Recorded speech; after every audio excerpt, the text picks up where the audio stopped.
Hello students, स्वागत है आप सभी का एक बार फिर से हमारे इस ऑफिशियल यूट्यूब चैनल में जिसका नाम है एसोल सॉल्यूशन। मैं चंदन कुमार हाजिर हूँ आप सभी के सामने अपनी एक और नई वीडियो के साथ। तो गाइस, आज की इस नई वीडियो में हम बात करेंगे उन सभी स्टूडेंट्स के लिए जो MPS कोर्स के स्टूडेंट्स हैं, मास्टर ऑफ पॉलिटिकल साइंस के स्टूडेंट्स हैं, और उन सभी के पास में MPSE03 का सब्जेक्ट है, यानी वो पाश्चात्य जगत के जो आप सभी के वेस्टर्न पॉलिटिक्स की बुक है, इनको पढ़ रहे हैं। तो आज की नई वीडियो उन सभी स्टूडेंट्स के लिए मोस्ट इंपॉर्टेंट रहने वाली है, क्योंकि ये बुक आप सभी के लिए इतनी इंपॉर्टेंट है। आप आगे नेट, JRF, UGC नेट इन सभी की तैयारी करते हैं तो भी आप सभी के लिए सिलेबस में बहुत ही ज़्यादा रेलेवेंट है। और इसकी वेटेज की बात करूं तो ये बहुत ज़्यादा इंपॉर्टेंट है, और इसमें ज़्यादा आप सभी की यूनिट नहीं है। ये जो बुक है, इस पूरी बुक का नाम आप सभी को ध्यान रखना है, पश्चिमी राजनीतिक चिंतन। ये आपकी बुक का नाम है, और इसके अंदर आप सभी को जो है चिंतक, इसमें 14 यूनिट्स आपको पढ़नी है, और 14 यूनिट्स के अंदर आप सभी को वेरियस अलग अलग पश्चिम के जो विद्वान है इन सभी के बारे में पढ़ना है। ये यूनिट नंबर 1 है जो आप सभी की स्क्रीन पर शो हो रहा है। यहाँ पर हम आप सभी के लिए इंपॉर्टेंट टॉपिक्स को डिस्कस करेंगे कि कौन कौन से टॉपिक इंपॉर्टेंट है, और आगे आप सभी की जो क्लासेस है वो इसी तरीके से लगाई जाएगी, क्योंकि बहुत सारे स्टूडेंट्स यहाँ पर हमसे यही कमेंट करके पूछ रहे हैं कि सर कौन से टॉपिक को हमें कब प्रिपेयर करना है, कैसे कैसे करना है, क्योंकि एग्जाम आप सभी के नियर बाई है, तो आप सभी को ध्यान रखना है। आप सभी के लिए अगर मैं बात करूं तो पेपर में इस चैप्टर की कोई वेटेज नहीं है, और इस चैप्टर को करके आप सभी को कोई फायदा भी नहीं मिलेगा। आप सभी के बच गए, इसके अलावा देखो टोटल 15 यूनिट है, लेकिन एक यूनिट मैंने आपको ऐसी हटा दी, और यहाँ पर बच गए 14 यूनिट। अभी 14 यूनिट में से क्वेश्चन आएंगे। ये यूनिट आप सभी के लिए सिर्फ इसलिए है, इंट्रोडक्शन आप सभी के लिए दिया गया है कि पश्चिमी राजनीतिक चिंतन क्या है, और इसके अंदर हम किन किन चीज़ों को पढ़ते हैं, इनका स्वरूप क्या है, इनका हमारे लिए इंपॉर्टेंस वैल्यू क्या है, मोरल वैल्यूज़ क्या है, इन सभी चीज़ों के बारे में हम इसके अंदर पढ़ते हैं। अगर हम बात करते हैं नेक्स्ट के अगले हमारे जो यूनिट है, उसके अंदर सबसे इंपॉर्टेंट यूनिट आप सभी के लिए स्टार्ट हो जाता है। इसके अंदर आप सभी को सिंपली अगर आप देखेंगे तो इसके अंदर प्लेटो को पढ़ना है। आप सभी को इसके अंदर प्लेटो की कई इंपॉर्टेंट क्वेश्चंस को पढ़ना है। जैसे प्लेटो के इंपॉर्टेंट क्वेश्चन की बात करें, सबसे पहले इसके अंदर आपको ये पढ़ना होगा कि भाई प्लेटो है कौन, प्लेटो कौन है। तो प्लेटो का जो जीवन है, इनको आपको सभी सबसे अच्छे से आपको समझना है जीवन को, क्योंकि जीवन जब आप इनका अच्छे से समझेंगे तो इनके अलग अलग विचार जो आपसे एग्जाम में पूछे जाते हैं। आप सभी को पता होना चाहिए जो सुकरात है, सुकरात जो है वो प्लेटो के गुरु थे। तो सबसे टॉप पे सुकरात आते, फिर प्लेटो आते, फिर अरस्तु आते, आप सभी को ध्यान रखना है। और अरस्तु के बाद में इनके जो शिष्य हैं वो कौन थे, सिकंदर महान। सिकंदर महान जिसे अलेक्जेंडर सिकंदर महान। तो सबसे पहले सुकरात के विचार आप लोगों को थोड़े बहुत जानने होंगे, और ये विचार तब हम आपको पढ़ा देंगे जब हम प्लेटो के बारे में आप सभी को अच्छे से डिस्कस करवाएंगे। प्लेटो से जुड़े हुए कई क्वेश्चन है, जैसे पेपर में क्या क्वेश्चन बनता है, प्लेटो के राजनीतिक दर्शन में पूछता है इसका न्याय का सिद्धांत, इसके शक्ति का सिद्धांत, और इसके आदर्श राजा का सिद्धांत। तो ये सबसे ज्यादा इंपॉर्टेंट ये 3 क्वेश्चन है। और प्लेटो का जो इंट्रो है, इन सभी क्वेश्चन को करने से पहले आपको इसका इंट्रो समझना है कि प्लेटो कौन था, कौन नहीं था, उसके बाद ही आप इनके विचारों को अच्छी तरीके से समझ पाएंगे। तो फर्स्ट यूनिट के अंदर आप सभी को ये पढ़ना है। हम बात करते हैं सेकंड यूनिट के बारे में। सॉरी, फर्स्ट यूनिट तो आप लोगों के लिए इतनी इंपॉर्टेंट है नहीं, तो सेकंड यूनिट आप लोगों ने देख लिया प्लेटो के बारे में। प्लेटो के बाद में अब आपको पढ़ना होगा अरस्तु के बारे में। किसके बारे में, अब आप पढ़ेंगे अरस्तु के बारे में। तो अरस्तु के बारे में आपसे क्या क्या क्वेश्चन पूछा जाता है, सबसे पहले हम इसको डिस्कस करेंगे। तो अरस्तु का भी आप सभी को इनका जीवन परिचय पढ़ना है, अरस्तु का भी न्याय का सिद्धांत, अरस्तु के राज्य के सिद्धांत, प्लेटो और अरस्तु के जो शिक्षा के या जो सिद्धांत थे उनके, उनमें क्या डिफरेंस था, और परिवार, संपत्ति और दास्ता के विषय में इनके सिद्धांत, इनके बारे में, अरस्तु के बारे में आप सभी से एग्जाम में सिर्फ और सिर्फ यही क्वेश्चन बनता है। आप सभी को परेशान होने की जरूरत नहीं है। नेक्स्ट यूनिट के ऊपर बात करते हैं जो आपको अगली पढ़नी है, और ये इंपॉर्टेंट है। ये ईसाई जगत के दोनों विद्वान है, और इनसे भी आप सभी के पेपर में बार बार क्वेश्चन पूछा जाता है। जैसे सेंट अगस्टाइन और सेंट थॉमस एक्विनास, इनके विचार आपसे पूछे जाते हैं। इनके विचार भी आपसे क्या पूछे जाते हैं, मैं आप लोगों को पहले यही क्लियर करा देता हूँ।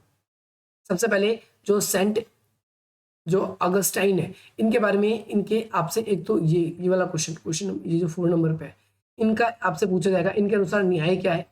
और इसके बाद में सेंट थॉमस एक्विनास जो है, इन्होंने विधि और राज्य, साथ ही साथ चर्च और राज्य के ऊपर क्या विचार दिए हैं, इसके बारे में आपसे पूछा जाएगा। तो ये क्वेश्चन भी आपसे भी से आपको जब ये यूनिट पढ़नी है तो आपको सिर्फ और सिर्फ इतना ही पढ़ना है, इसके बारे में आपको परेशान होने की कोई भी आवश्यकता। हम बात करते हैं अपनी अगली यूनिट के बारे में जो आप लोगों के लिए इंपॉर्टेंट है। तो प्लेटो और अरस्तु तो आपको करने ही करने हैं, इसके बाद में मैकियावेली आप सभी के लिए बहुत ज़्यादा इंपॉर्टेंट है। मैकियावेली को अपने समय का शिशु क्यों कहा गया है? शिशु मतलब बच्चा, शिशु मतलब बच्चा, ये आपसे पेपर में पूछा जाता है। इसके अलावा मैकियावेली की जो अध्ययन पद्धति थी द प्रिंस के ऊपर बहुत बार क्वेश्चन बनता है। भाई मैकियावेली द प्रिंस के ऊपर आपसे क्वेश्चन पूछा जाएगा और इन्होंने सरकार का वर्गीकरण किस तरीके से किया है, आपसे ये दो क्वेश्चन आपको अगर आप प्रिपेयर कर रहे हो, पहला क्वेश्चन ये द प्रिंस पे इनके विचार और सरकारों का वर्गीकरण जो है इन्होंने इस पे इन्होंने विचार। इसके अलावा इन्हें अपने समय का शिशु का क्यों कहा जाता है, तो ये आप सभी के लिए ये क्वेश्चन भी है और मैकियावेली से रिलेट करता हुआ यही क्वेश्चन आप सभी को करना। नेक्स्ट क्वेश्चन की ओर मूव करते हैं, नेक्स्ट यूनिट की ओर। थॉमस तो हॉब्स के विचार भी आप सभी के लिए बहुत ज़्यादा जरूरी है। तो हॉब्स ने प्राकृतिक अपने अधिकारों का वर्णन किया, प्राकृतिक अधिकारों का, तो आपको ये पढ़ना है। हॉब्स ने शासक के कर्तव्य और अधिकारों का वर्णन किया है, आपको ये भी पढ़ना है। और एक अच्छा शासक कैसे बन सकता है इसके बारे में भी इन्होंने वर्णन दिया है। साथ ही साथ कानूनी जो है नागरिकों को कानून के और प्रकृति के जो नियम है उनको क्यों मानना चाहिए इसके बारे में। लेकिन ये दो क्वेश्चन जो है, ये वाला पहला क्वेश्चन और ये वाला दूसरा क्वेश्चन, ये दो क्वेश्चन आप सभी के लिए इंपॉर्टेंट ज़्यादा है। अगर आप ये कर रहे हो तो इनके आपको जीवन परिचय भी पढ़ना है। ऐसा नहीं डायरेक्ट क्वेश्चन पढ़ने लग गए, जब आपको उसका जीवन ही नहीं पता होगा तो आप इनके विचारों को अच्छे से एक्सप्लेन कभी कर ही नहीं पाओगे, आपको ध्यान रखना है। टोटल मैंने बताया था आप लोगों को हम 7th यूनिट पे आ गए। 7 यूनिट पे आपको जॉन लॉक को पढ़ना है। जॉन लॉक भी बहुत इंपॉर्टेंट कैरेक्टर है, इनके बारे में भी आपसे पूछा जाता है, इनके प्राकृतिक अधिकारों के बारे में पूछा जाता है। इन्होंने नागरिक समाज के ऊपर क्या विचार दिए, इनके नागरिक समाज के ऊपर विचार दिए जाते हैं और सहिष्णुता का इनका अधिकार क्यों कहा जाता है, इसके ऊपर भी आपसे क्वेश्चन पूछा जाता है। इसके बाद में नेक्स्ट क्वेश्चन की ओर मूव करते हैं, क्वेश्चन नंबर 8। क्वेश्चन नंबर 8 में जीन जियांग रूसो, रूसो के विचार आपसे पूछे जाते हैं। तो रूसो के दो क्वेश्चन पूछे जाते हैं, एक तो नागरिक समाज या फिर सामाजिक अनुबंध। इन्होंने सोशल कॉन्ट्रैक्ट की बात करी है, जो सोशल कॉन्ट्रैक्ट की जो बात करी है, सोशल कॉन्ट्रैक्ट की, इसके बारे में पूछा जाता है।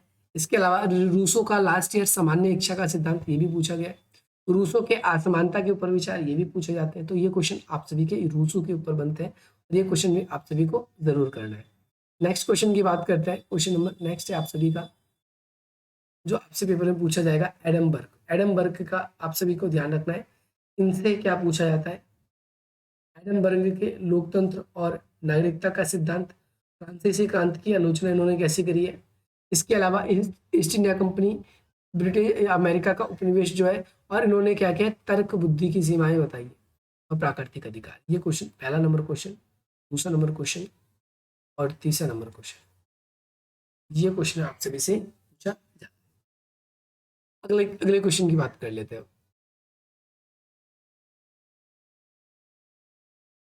क्वेश्चन नंबर 10 है इम्यूनल कांट। तो इम्यूनल कांट के बहुत ज़्यादा क्वेश्चन पूछे जाते हैं इसके भी पेपर में। तो इनका ये वाला पहला आप सभी को पढ़ना है, अधिभोक्तिवाद और कोपरनिक्स की क्रांति। तो कोपरनिक्स की क्रांति तो आप 11th क्लास में पढ़ के आ चुके हो, क्योंकि इस ईसाई धर्म के अनुसार जो है तो पृथ्वी जो है वो पापों के कारण स्थिर है और सूर्य उसके चक्कर लगाता है, पहले ये मान्यता थी। लेकिन कोपरनिक्स ने इस सिद्धांत को उलट दिया था। कोपरनिक्स ने बताया था कि पृथ्वी जो है वो सूर्य से निकला हुआ एक उपग्रह है और सूर्य स्थिर है, बाकी सभी पृथ्वी की जितने भी पृथ्वी के अलावा भी ग्रह वो सारे के सारे सूर्य के क्या करते हैं, चक्कर काटते हैं, ये इन्होंने बताया था। इसके अलावा संपत्ति, सामाजिक समझौता तथा राज्य का क्या है, इसके बारे में आपसे एक क्वेश्चन यही पूछा जाता है। एक इनका एक ये वाला एक प्रतिनिधित्व का और एक न्याय का सार्वभौमिक सिद्धांत, ये आपसे पूछा जाता है। इस क्वेश्चन को भी आपको प्रिपेयर करना है। नेक्स्ट क्वेश्चन की ओर मूव कर रहे हैं, जो आपसे पूछा जाता है जेरिम बेंथम। इसके विचार आप लोगों को पढ़ने हैं। एक उपयोगितावादी विचार पढ़ना है इनका आप सभी को, और एक ये पढ़ना है। बस इन दो विचारों को इंपॉर्टेंटली पढ़ना है और शॉर्ट नोट के लिए आप इसको भी इंपॉर्टेंट मान के पढ़ सकते हो। पेपर का स्ट्रक्चर कैसा बनता है, बहुत सारे स्टूडेंट्स ऐसे भी पूछते हैं, क्योंकि 2 घंटे का ही पेपर बोलते हैं, 2 घंटे का ही पेपर होता है। तो 2 घंटे ये वैसे इंपॉर्टेंट नहीं है, तो आप इसको ना भी करो तो कोई दिक्कत नहीं, क्योंकि हम सिर्फ और सिर्फ इंपॉर्टेंट की बात करेंगे। जीएस में ये बहुत इंपॉर्टेंट है। मैं आपको कुछ ऐसे यूनिट आपके एग्जाम टाइम पे भी बताऊंगा या वही यूनिट कराऊंगा जो आपके पेपर के लिए इंपॉर्टेंट है। यहाँ पर हम कुछ वेरियस पॉइंट्स के बारे में बात कर लेते हैं। जैसे मैं आप लोगों को बताने वाला था इंपॉर्टेंट यूनिट्स के बारे में, और इसके अलावा जो आप सभी से पेपर में पूछा ही जाता है। जीएसमेल आपसे इंपॉर्टेंट है, पूछा जाता है इन्होंने स्त्री के समान अधिकार की बात क्यों कही है। प्रतिनिधित्व सरकार के बारे में इनके क्या विचार है। प्रतिनिधित्व सरकार का मतलब होता है लोकतांत्रिक सरकार, ध्यान रखना है। लोकतंत्र पर विचार पूछे इनके, लोकतंत्र पर विचार। तो आप सब कंफ्यूज मत हो जाना कि ये क्या क्वेश्चन हमसे पूछ रहा है, हमें तो सरकार ने ऐसा, जो भी हम बुक्स पढ़ते हैं उसके अंदर तो लोकतंत्र के विचार है, तो आप कंफ्यूज नहीं होंगे, बिल्कुल भी कंफ्यूज नहीं होंगे। ये क्वेश्चन आपको करना है, 14 नंबर पे आ जाता है आप सभी का। ये भी इंपॉर्टेंट नहीं है इतना, इसको भी आप छोड़ना चाहो तो you can leave it, you can drop. Next आप सभी के लिए मोस्ट और मोस्ट इंपॉर्टेंट, मोस्ट का मतलब होता है सबसे ज्यादा, अत्यधिक, सबसे ज्यादा इंपॉर्टेंट, ये आप सभी के लिए सबसे इंपॉर्टेंट है।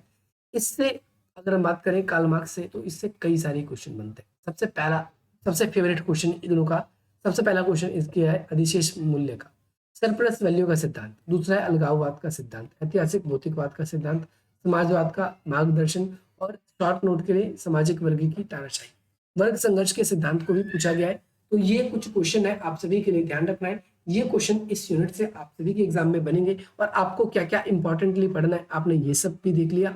सो गाइस, अगर आप लोगों को ये वीडियो पसंद आई तो आप सभी के लिए इंपॉर्टेंट वीडियो है, और आप इसे लाइक करें, अधिक से अधिक मित्रों तक शेयर करें। अगर आप लोगों ने अभी तक हमारे टेलीग्राम ग्रुप्स को ज्वाइन नहीं किया है तो you can join, which is the link given in the description box, or you can join us on WhatsApp by this number। आप इस नंबर के थ्रू हमसे WhatsApp पे भी जुड़ सकते हैं। बाकी मिलते हैं हम आप सभी से अपनी अगली वीडियो में। जय हिंद, जय